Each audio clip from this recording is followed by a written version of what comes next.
Hello everyone and welcome back to Let's Play Hearts of Iron 4 Last Days of Europe with me, Alpha Pi Omega and Greater Germanic Reich. So, we ended last time with two events, so we're gonna go through them right now. Before we jump back to it, we have big tasks ahead of us today. We should finish the upgrades of all the submarines, and we'll thus have to split them into fleets which we are going to position into their final destinations.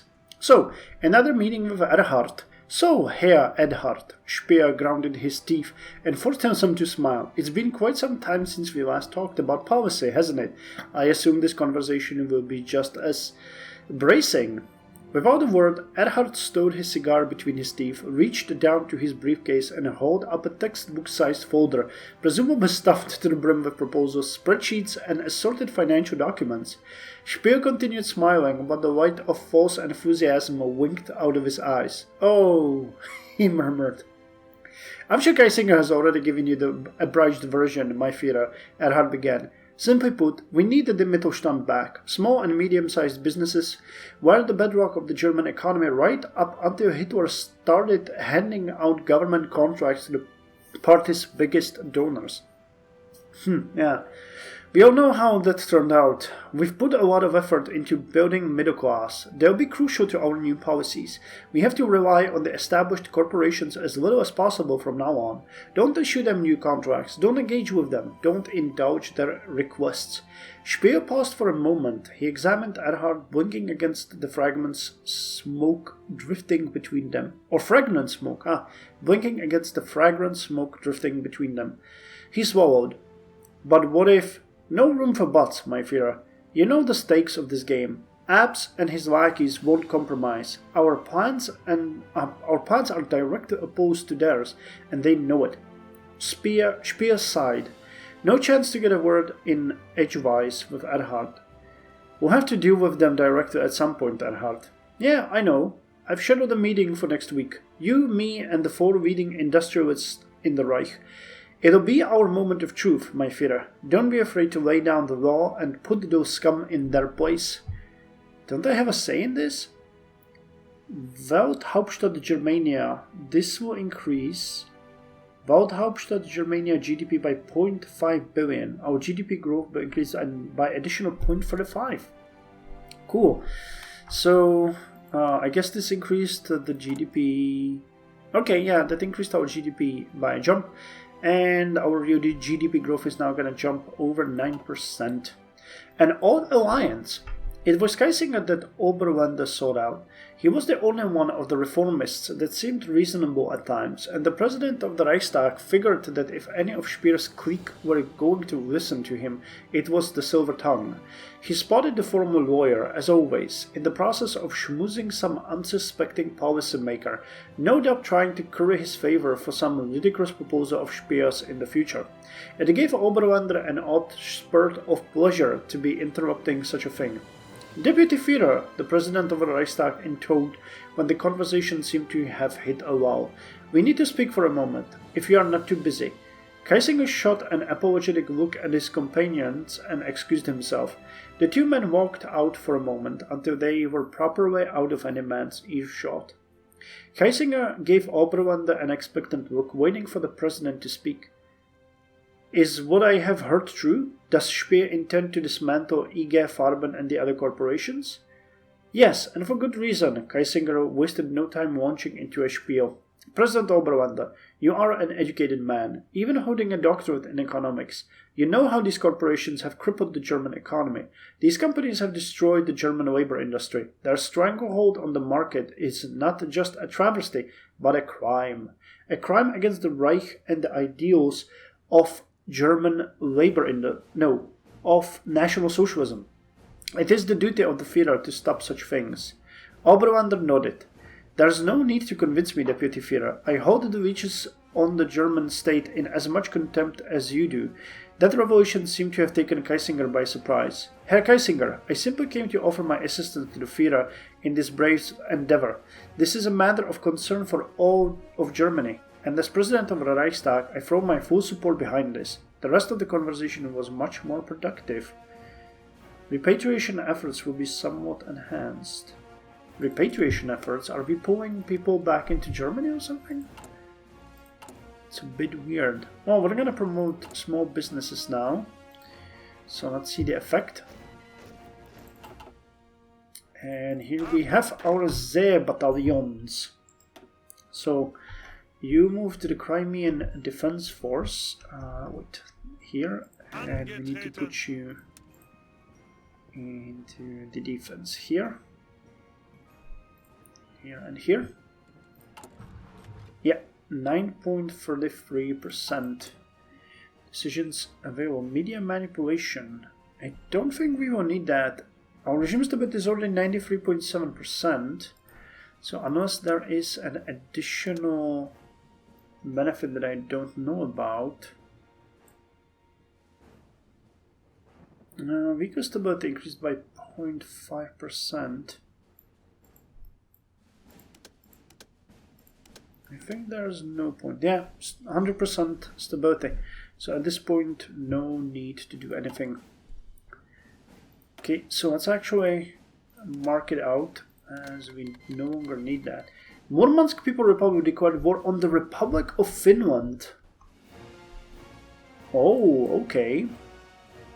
That's interesting. Murmansk People's Republic. Are you sure you know what you're doing?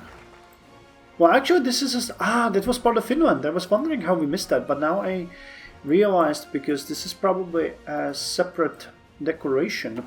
Seizing East Karelia and the Kola Peninsula during the so-called Continuation War of 1941, Finland has long desired for its people to spread east and to colonize the vast swathes of Russian land that it annexed after the fall of the Soviet Union. However, what the government was not counting on was the native Russian people refusing to lie down and accept the new order of things under Helsinki's iron fist. Actually, are they fascist? I thought that they were... Yeah, national conservatism. They're having elections and everything. So it's not really iron fist. Though I don't know what their policies are, to be, fair. Seceding from the Republic and forming its own Murmansk People's Republic, the statelet has declared independence and allied with the newly unified West of Russia to protect the liberty of the Russian people. For their part, the Russian state has declared its intent to protect the People's Republic and possibly intervene against the tyrannical government of Finland. Fearing the worst, Helsinki has announced mobilization against any possible threat. So wait, are you at war with them as well? No, there's no Western one. Because it's ours, most likely. Yeah, okay, so they're alone, because we intervened in time. So goodbye, Murmansk. The mega corporations have had it easy for too long. Their dominance of the economy is such that ordinary Germans rarely even have the opportunity to see what the smaller corporations has to offer. The war economy set by Hitler and the NSDAP enabled the titans of industry to ruthlessly crush the life out of the old Mittelstand, and they have tried to keep it that way, often with state support. This ends today. The megacorporations have gotten too big for their boot and have no excuse for continuing to demand our help. Why would we support their interest when they actively work against the common good? How can assisting them possibly be worthwhile when they are the ones responsible for the long German depression in the first place? To hell with them. From now on, small businesses will once again be the heart of the German economy, as they always should have been. So business taxes decreased by 1.1%, but GDP growth will increase by 0.85%. And we get an event, the boom for small businesses. So now let's sideline the mega corporations. Okay, so all of the subs have been done, and we are now actively working on upgrading our beautiful. Okay, let's type 401. Type 20, wait, let's type 26. Okay, so we actually don't have... Oh, type 20. Yeah, okay. Okay, gotcha. So, we finished upgrading the subs. There's no upgrades possible for these,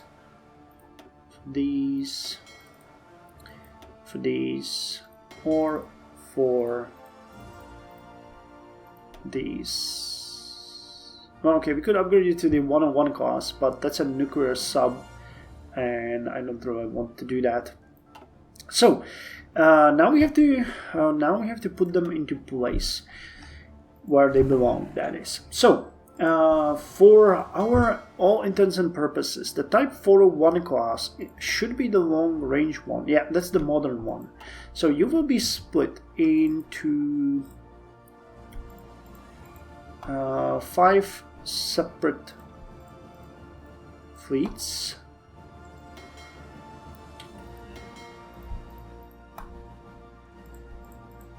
Okay, let's split you.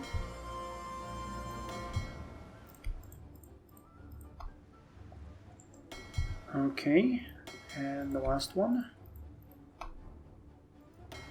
Okay, and we are going to call you Atlantic U-boat Flotte, and you are going to be stationed in Lesser Adams, which is exactly where you are.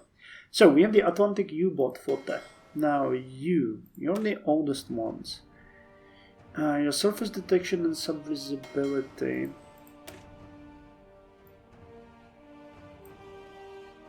Surface detection, subvisibility is even higher.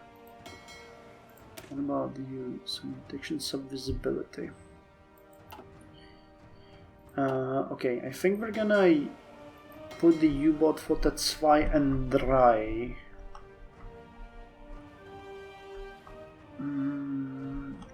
Yeah, I don't think we'll need any operations in this area, so let's put you guys into Theodorikshafen. This is where you are going to be stationed. And I'm actually thinking of uniting them, because these...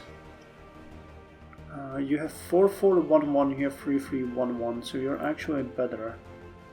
Yeah, and you're actually a concealment expert, so let's make you here. And you're gonna be... oh, wait, that's not what I was trying to do. You are going to be Theodorikshafen U-boat Flotte. And you, which is the 3rd one, which is, those aren't such aged subs. They have very high torpedo attack, decent subvisibility, and a decent sub range. So you are going to be split in half, and then split in half, and then split in half. And we are going to send you... Okay, Port Louis, what do we have here? Wait, I need to check. God damn it, not what I wanted. Port Louis has a level 1 port, and you have a level 1 port. Okay, so what we're gonna do here is we are going to send you into Port Louis and rename you.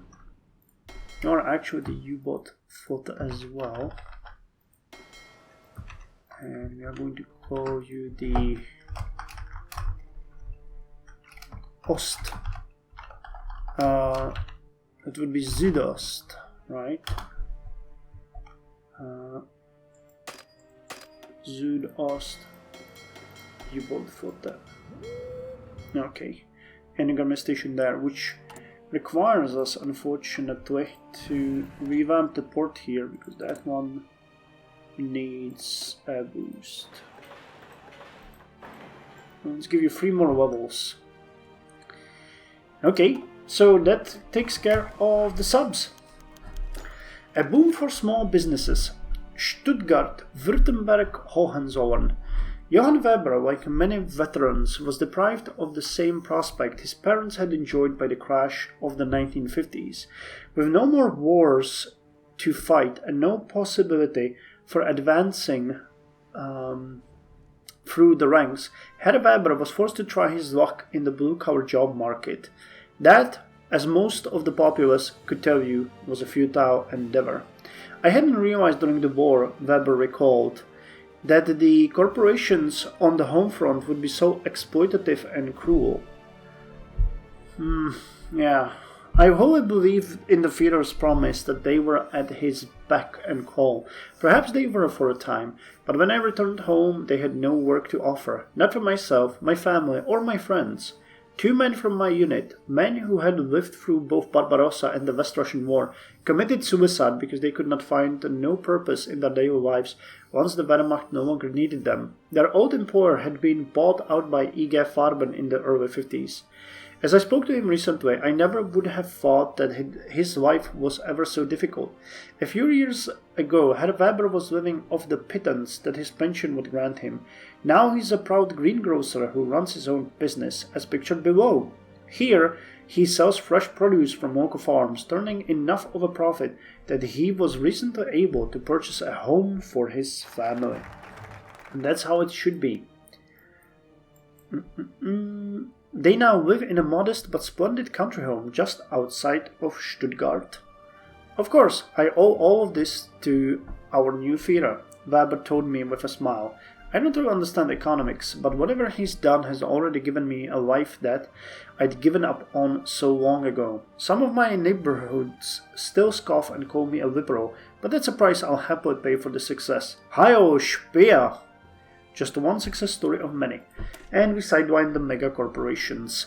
The best way to weaken the mega corporations is obvious.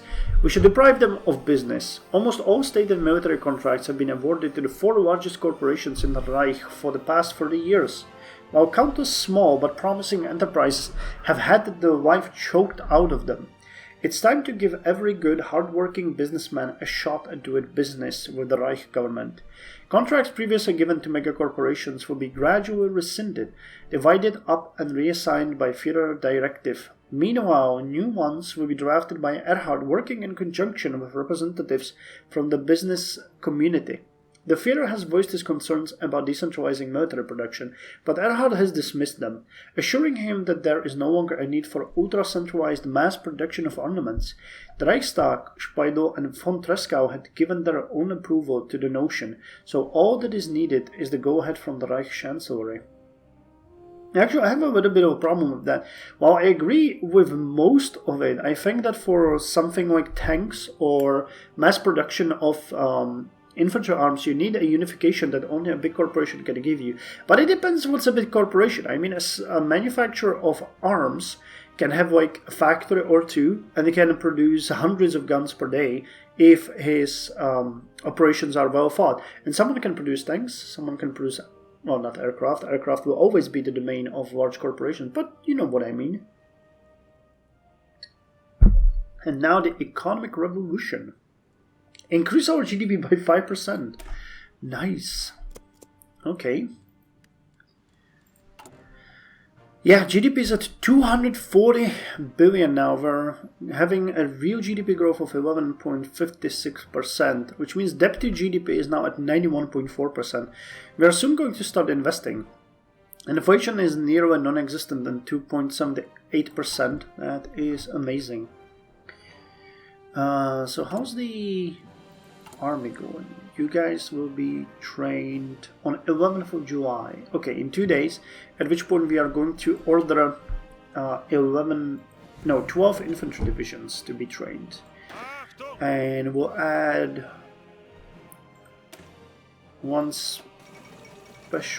two special forces. Veikko Pihlajamäki elected a Finnish prime minister. Yeah, the Murmansk People's Republic is already probably losing the fight. Yeah, there's no one backing them. Results have come in for the 1966 legislation election in the Parliament of Finland. These elections were tumultuous due to the ongoing reverberations of the Karelian War. Veikko Pihlajamäki has emerged as the Prime Minister designate by the decision of the Finnish Parliament. A firmly conservative member of the Agrarian Union and a relatively inexperienced member of the parliament, he was chosen by the right-wing coalition to build stronger ties with Germany without the potential explosive baggage of a parliamentarian with unpalatable connections to the continuation war.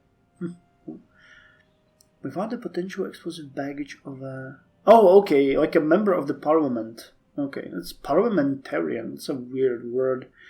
The German Reich has expressed its congratulations to the new Prime Minister and expressed a hope for the future. Oh, hope for the further inter-European cooperation. I need to read what's there and not guess. Okay, here comes the new 4 divisions of the motorized infantry, ready to serve the Reich at a moment's notice. So you guys are going to join the 21st Motorized Army, and we'll drill you. And now comes the time to order 12 divisions. And by God, we have equipment for all of them. Amazing.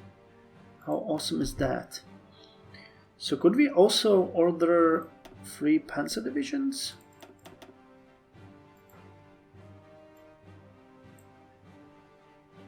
My God, we could.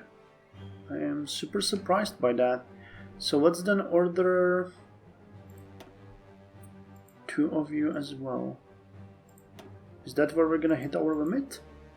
Nope. We got really enough for everyone. Amazing. Okay, so our army is gonna grow quite significantly by nearly 200,000 men in the next wave. Bright political enemies. Unfortunately, we don't need that. Or actually, maybe fortunately. Depends on how you look at it. Okay, so this will require a reorganization of our forces. So you guys will be 4 armies. Oh, and we don't have a leader of the first Hans Speidel. Planning speed. Wait, you can command just 3, damn it. There's no one that can get 4 or more. Well, Henning for Traskow should probably be elected. When he is... Oh, he's leading the second Harris group. Okay. Okay, so Speidel. And we'll separate the 4th and 5th Infantry Army into separate unit. Let's go with Robert Ritter von Greim. We haven't used him yet.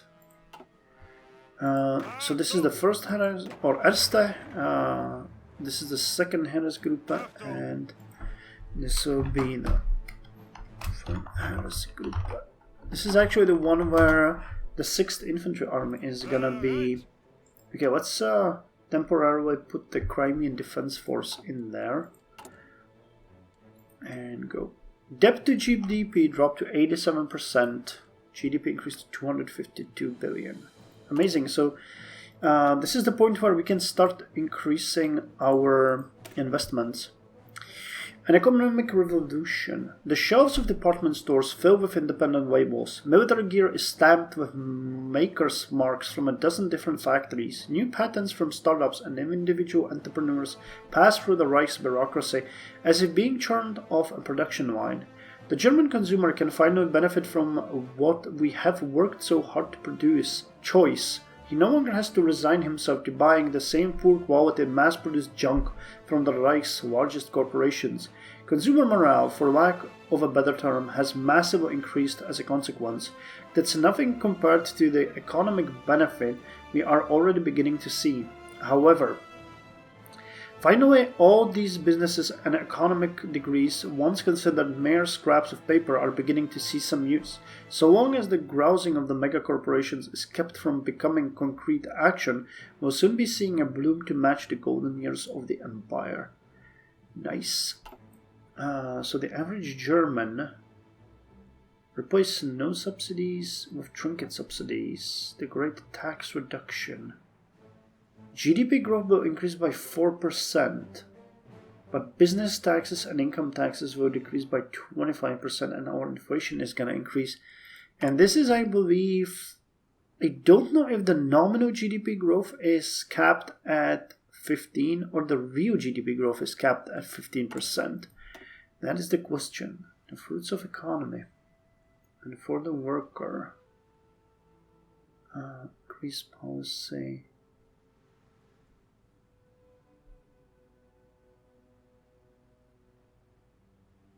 Well, we still need to finish this, so let's go with the average German. We're gonna see how it's gonna go. I think we might be hitting the limits here, though. Unfortunately, what do you... Bribe political enemies? Yeah, no longer necessary.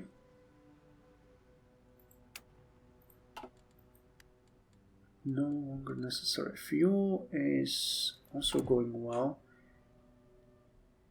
Our... Wow, actually we finished the 2 aircraft carriers already, or how many of them did we have? Ludendorff. Are they here? Yeah, 4 have been upgraded. Okay. Adler, Europa, Graf Zeppelin and Europa class are done. Which means we have just 2 more and then we're working on the battleships. So now let's look at the cruisers, because that is something that I have been speaking about, I think in the last episode, not entirely sure when.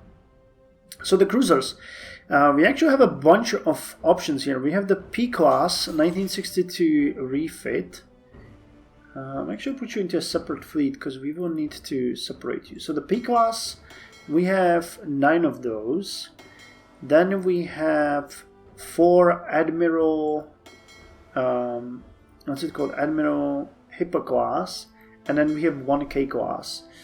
So what I need to do here is let's look at the P class 1962, because there has been a significant potential here for upgrades.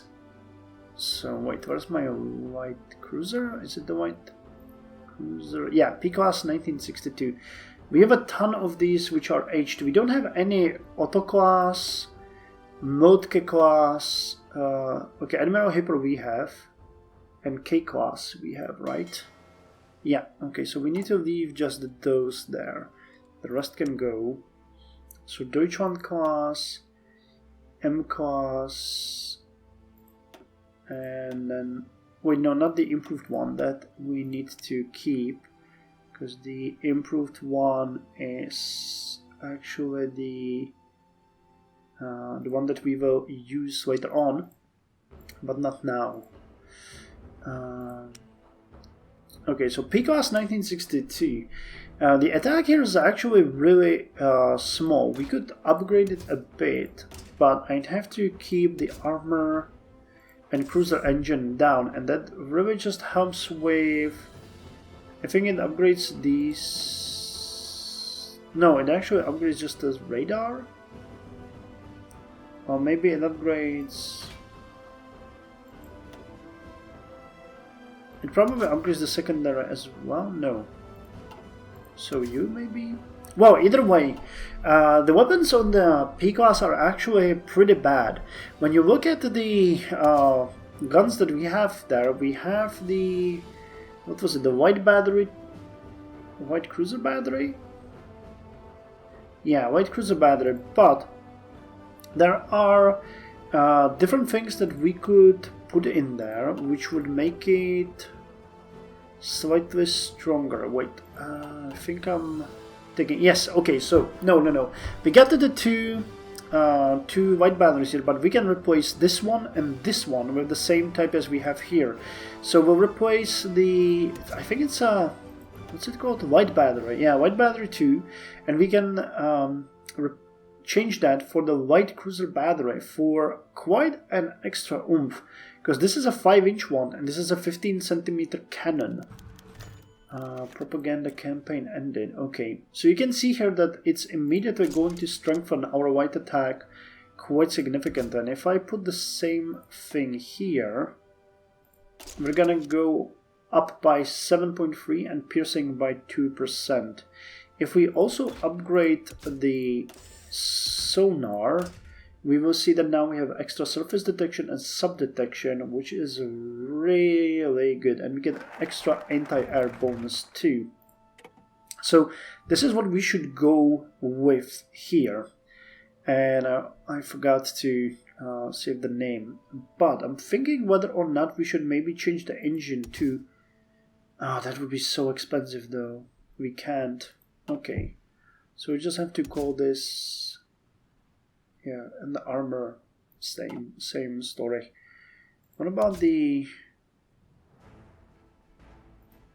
secondaries. Is there anything we can do with them? No, we can just remove them. Okay, well, we have the fire control system, so let's go these P-class 1966. Wait, what? 1966 B refit. Okay, so that's gonna be the first one that we need to go with.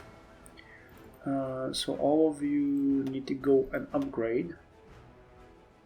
It's gonna give you quite a decent amount of oomph. Now the Admiral Hitler. What can we do with you? I think there the situation is a bit simpler.